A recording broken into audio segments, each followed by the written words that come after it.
नमस्कार दोस्तों, स्वागत है आप सभी का मेरे YouTube channel Mag Study Point पे। दोस्तों आज के इस वीडियो में हम लोग बात करेंगे एमबीए फोर्थ सेमेस्टर जून साइकिल के असाइनमेंट के ऊपर, जो कि है हमारा स्ट्रैटेजिक फाइनेंशियल मैनेजमेंट का। ये फोर्थ सेमेस्टर फाइनेंस मैनेजमेंट के स्टूडेंट्स के लिए है असाइनमेंट। दोस्तों इस वीडियो में हम लोग असाइनमेंट के उन क्वेश्चंस को डिस्कस करेंगे जो अभी तक मे बी किसी ने सॉल्व नहीं किया हो, और ये थोड़ा सा कैलकुलेशन बेस्ड भी है, तो इनके ऊपर आज हम लोग बात करेंगे। वीडियो में आगे बढ़ने से पहले मैं आप सभी को एनएमएमएस के कुछ गाइडलाइन बता देता हूं जो आपके असाइनमेंट के ऊपर बेस्ड है। पहला तो ये कि आप अपना असाइनमेंट 0% कॉपी फ्री बनाइए। आपके असाइनमेंट में 1% का भी कॉपी नहीं आना चाहिए। आपके असाइनमेंट में 1% का भी कॉपी आता है तो आपको कॉपी पेस्ट मिलेगा। आप अपना असाइनमेंट किसी को भी शेयर मत कीजिए। शेयर करने से आपका असाइनमेंट हो सकता है वो कॉपीड आ जाए।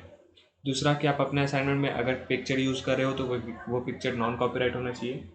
और अगर किसी तरह का लिंक शेयर करो तो वो लिंक शेयर करना बंद कर दीजिए। लिंक शेयर करने से कॉपी केस आ जाता है विदाउट चेकिंग। तो ये तो बात हुई कि किस तरीके से हम लोग अपने असाइनमेंट को कॉपी केस से बचा सकते हैं। अब बात करते हैं कि हम लोग अपने असाइनमेंट को किस तरीके से प्रिपेयर करें ताकि हम लोग अच्छा स्कोर कर सकें। तो प्रिपेयर करने के लिए आपको कुछ आंसर पैटर्न को फॉलो करना होगा, जो इंट्रोडक्शन, कैलकुलेशन और कंक्लूजन के बेस पे होगा। 1000 वर्ड के लिए आप लोग मिनिमम 900 वर्ड लिख सकते हो और मैक्सिमम 1100 वर्ड लिख सकते हो।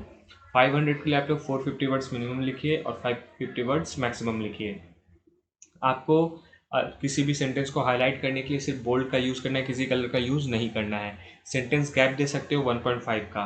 और आपको जो फॉन्ट है वो एरियल या फिर टाइम्स न्यू रोमन यूज़ करना है। उसके अलावा और कोई भी फॉन्ट यूज़ नहीं करना है जिसका फॉन्ट साइज 12 होना चाहिए, बस।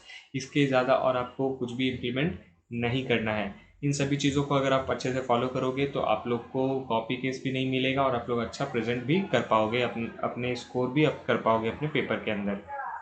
तो ये कुछ पॉइंट्स थे। अब हम लोग अपने क्वेश्चन की तरफ बढ़ते हैं।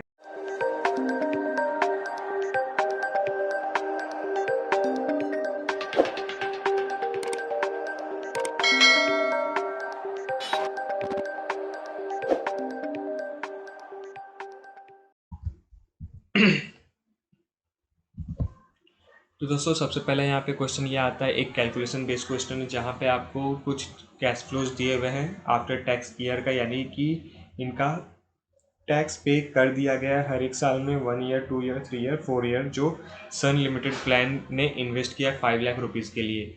तो यहाँ पे आपका क्वेश्चन ये बना हुआ है कि the discount rate is 5% and the risk adjusted discount rate is 20%। जहाँ पे आपको डिस्काउंट रेट 5% का मिल रहा है और रिस्क एडजस्टेड डिस्काउंट रेट आपको 20% का मिल रहा है। Determine the NPV of the project using the risk adjusted discount rate. आपको यहाँ पे एनपीवी डिटरमाइन के साथ आपको प्रोजेक्ट किस तरीके से रिस्क एडजस्टेड डिस्काउंट रेट का यूज़ करेगा वो चीज़ आपको बताना है। While your decision be the same if the risk adjusted discount rate is increased to 22%। अगर आपका डिसीजन वही सेम रहा तो अगर 22% भी इंक्रीज होता है रिस्क एडजस्टेड रेट तो कितना होगा, ठीक है। तो ये सारी चीज़ें आपको बतानी है। तो यहाँ पे आपको सबसे पहले क्या करना होगा, एनपीवी को डिटरमाइन करते हुए आपको रिस्क एडजस्टेड डिस्काउंट रेट के बारे में बताना है। बेसिकली कैलकुलेट करना है 20% और 5% को लेके। While your decision be the same, अगर आपका सेम डिसीजन रहेगा जहाँ पे रिस्क एडजस्टमेंट डिस्काउंट रेट 20% या 22% हो जाता है तो क्या करने वाले हो आप, अगर सेम डिसीजन रहता है या नहीं रहता है, ये चीज़ आपको यहाँ पे बताना है कंक्लूजन के अंदर। तो यहाँ पे मैंने ई बुक, हार्ड बुक दोनों का पेज रेफरेंस दे रखा है। ई बुक के लिए आपको 167 पेज पे जाना है 7.4.1 में, जहाँ पे आपको content risk adjusted discount rate approach के बारे में पता चलेगा। तो हम लोग उसी में चलते हैं 167 पेज के अंदर। तो 167 पेज में आने के बाद आपको यहाँ पे उसके बारे में थोड़ा सा पता चल जाएगा, जहाँ पे आपको डायरेक्ट वो आंसर देखने को मिल रहा है, जहाँ पे वो एग्जांपल्स है, आपको पूरा एग्जाम्पल देखने को मिल जाएगा, जहाँ पे आपको कैश फ्लो के साथ कैश फ्लो का कितना आउटफ्लो है वो एक एग्जाम्पल देखने मिल जाएगा। उस एग्जाम्पल के तौर पे आप लोग अपने आंसर को फॉलो करके बता सकते हो। लेकिन इसके ऊपर अगर आप इसे पढ़ोगे तो आपको पढ़ने में ज़्यादा कुछ इशूज़ तो नहीं आएंगे। जहाँ पे आपको 166 पेज पे जाना है 7.4 पे, जहाँ पे आपको रिस्क एडजस्टेड डिस्काउंट रेट के बारे में बताया गया है। उसको पढ़िए, उनको पहले समझाइए कि रिस्क एडजस्टेड डिस्काउंट रेट क्या होता है, कैसे ये अप्रोच काम करता है। इन सभी चीज़ को बताने के बाद आप लोग उसे कैलकुलेट कीजिए और कैलकुलेट करके अपना कंक्लूजन दे दीजिए।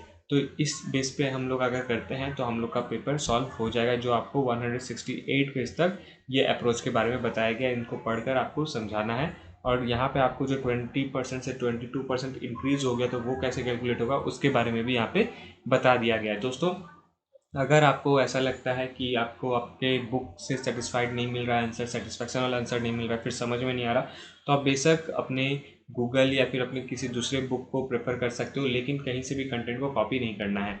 आप यूज़ कर सकते हो, उनका एग्जाम्पल ले सकते हो, लेकिन कॉपी मत कीजिएगा। तो ये क्वेश्चन नंबर 1 मैंने आपको सॉल्व करके बता दिया। अब क्वेश्चन नंबर 2 में अगर बात करें तो क्वेश्चन नंबर 2 में आपको एक थ्योरी क्वेश्चन है, जहाँ पे आपको मर्जर्स एंड एक्विजिशन के बारे में बताना है। Mergers and acquisitions are a part of corporate restructuring exercise. Discuss the different forms of and types of mergers and acquisitions. आपको mergers and acquisitions का corporate restructuring एक्सरसाइज के बारे में बताना है, और साथ में ये डिस्कस करना है उसके जो डिफरेंट फॉर्म्स होते हैं, उसके जो टाइप्स होते हैं मर्जर्स एंड एक्विजिशंस के, उनके बारे में। तो यहाँ पे मैंने पेज रेफरेंस और ई बुक हार्ड बुक का दोनों का दे रखा है, जहाँ पे पेज रेफरेंस ई बुक के लिए 192 पेज में जाना है और हार्ड बुक के लिए 188 पेज में जाना है। तो ई बुक में चलते 192 पेज के अंदर। 192 पेज में आपको थोड़ा सा स्क्रॉल करने के बाद मर्जर्स एंड एक्विजिशंस के बारे में बताया गया है, जिसको आप लोग पढ़ सकते हो 8.3 के अंदर। और पढ़ने के बाद इसे अपने वर्ड में आपको समझाना है, बताना है, और ये थोड़ा सा लंबा होगा। और उसके नीचे 8.4 में आपको types of mergers and acquisitions के बारे में बताया गया। तो इनका यूज़ करके आप लोग को 1000 वर्ड के लिए आपके अपने आंसर्स को लिखना है, जहाँ पे आपको 8.4.4 तक या फिर उससे नीचे 8.4.5 तक आपको ये सारे पॉइंट्स को बारे में बताना है। इनके जितने भी टाइप्स हैं, जितने भी इसके प्रोसेस है, उन सभी के बारे में आपको पॉइंट वाइज करके बताना है 1000 वर्ड के लिए। तो ये आपका क्वेश्चन नंबर 2 हमने सॉल्व कर दिया। अब क्वेश्चन नंबर 3 की अगर बात करें तो जहाँ पे आपको 2 क्वेश्चन दिए गए हैं और 2 कैलकुलेशन बेस्ड क्वेश्चन है। आपको ये क्वेश्चन थोड़ा सा कंफ्यूज कर देता है कि किस तरीके से हम लोग इसे कैलकुलेट करें। तो इसका सबसे ईजी हम लोग यहाँ पे बताएंगे कैलकुलेशन करने का तरीका क्या है, लेकिन आपको बुक के अंदर ये कैलकुलेट करके तो नहीं बताया, लेकिन आपको वो प्रोसेस बता दिया गया है कि किस तरीके से आप कैलकुलेट करोगे और आप इजीली कर पाओगे। इसमें किसी की हेल्प की ज़रूरत नहीं पड़ेगी। वैसे मैं आंसर्स तो नहीं बताऊंगा कि ये फाइनल आंसर इसका क्या होगा, लेकिन आपको वो प्रोसेस ज़रूर दिखा दूंगा कि वो प्रोसेस कहाँ पर लिखा गया है। An investor purchases August call option on Tata Motor stocks with an exercise price of 440 rupees. Determine the intrinsic value today if Tata Motor stocks is trading at 420 और 460। दोस्तों, यहाँ पे ये कॉल ऑप्शन और put option basically stock market से लिया गया है। कॉल ऑप्शन और पुट ऑप्शन हम लोग वहाँ पे ऑप्शंस ट्रेडिंग के नाम से इसे समझते हैं, जहाँ पे कॉल और पुट किया जाता है। तो ये क्वेश्चन जो है वो कॉल ऑप्शन स्टॉक मार्केट से आया है, जो ऑप्शंस ट्रेडिंग के हैं। तो यहाँ पे बोला गया कि किसी पर्सन ने, किसी इन्वेस्टर ने अगस्त कॉल ऑप्शन को पुट किया था, कॉल किया था। टाटा मोटर्स का स्टॉक है वो, जिसने अपना प्राइस 450 में डिटरमाइन किया था। सोचा था कि मैं 440 में खरीद लूँगा। तो डिटरमाइन द इंस्ट्रक्शन वैल्यू, आपको इंस्ट्रिक्सिक वैल्यू के बारे में बताना है। अगर अभी टाटा मोटर्स स्टॉक जो ट्रेड हो रहा है वो 420 से लेकर 460 में कर रहा है, तो उसका सही आंसर क्या होने वाला है।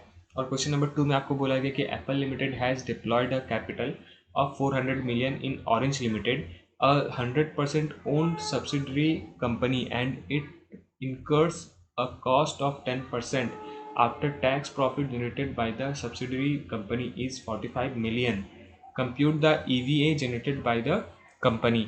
अब एप्पल लिमिटेड जो है वो डिप्लॉय होता है 400 मिलियन ऑरेंज लिमिटेड के अंदर, जहाँ पे 100% ओन सब्सिडरी कंपनी है वो।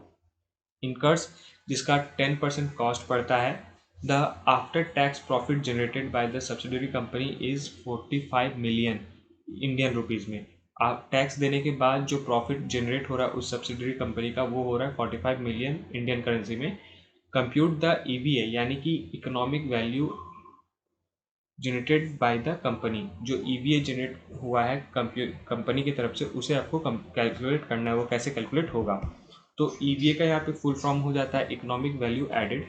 और ये क्वेश्चन नंबर बी है। क्वेश्चन नंबर ए के लिए आपको इंस्ट्रिक्स वैल्यू पे जाना है, जहाँ पे पेज रेफरेंस मैंने दे रखा है ई बुक हार्ड बुक दोनों का। ई बुक में क्वेश्चन नंबर ए के लिए हम लोग चलेंगे 125 में, और हार्ड बुक में और ई बुक में क्वेश्चन नंबर बी के लिए चलेंगे 228 पेज के अंदर। तो 125 और 288 में जाने से पहले 125 में चलते हैं। 125 में जाने पे हम लोग को इंस्ट्रिक्ट वैल्यू के बारे में पता चलता है, इंट्रिंसिक वैल्यू के बारे में पता चलता है। माफ़ कीजिएगा, मैं इस वर्ड को भी पढ़ने में थोड़ा सा प्रॉब्लम फेस कर रहा हूँ, तो आप लोग इसे थोड़ा सा एडजस्ट कीजिएगा।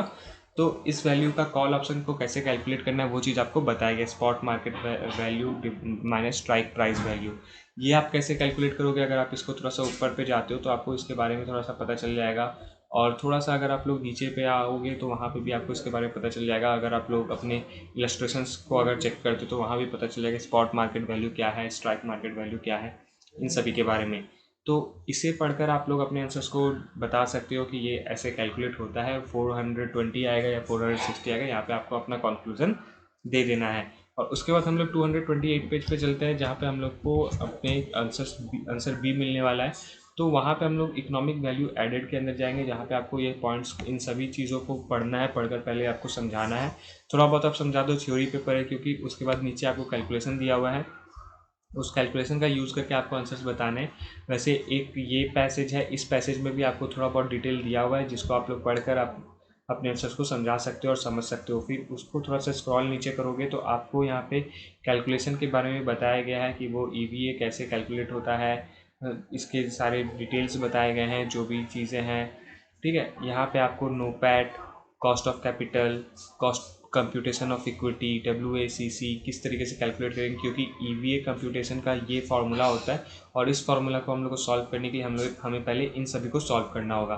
तो इन सभी का यूज़ करके आपको क्वेश्चन नंबर 3B सॉल्व करना है। अगर आपको 3B के लिए इस बुक में कन्फ्यूजिंग लग रहा है कि नहीं, ये आंसर से मैं सेटिस्फाइड नहीं हो पा रही हूँ या फिर ये समझ में नहीं आ रहा है, तो आप लोग एक्सटर्नल सोर्सेज का यूज़ करके अपने आंसर्स को फॉलो करके लिख सकते हो, वहाँ से अपने आंसर्स को बना सकते हो।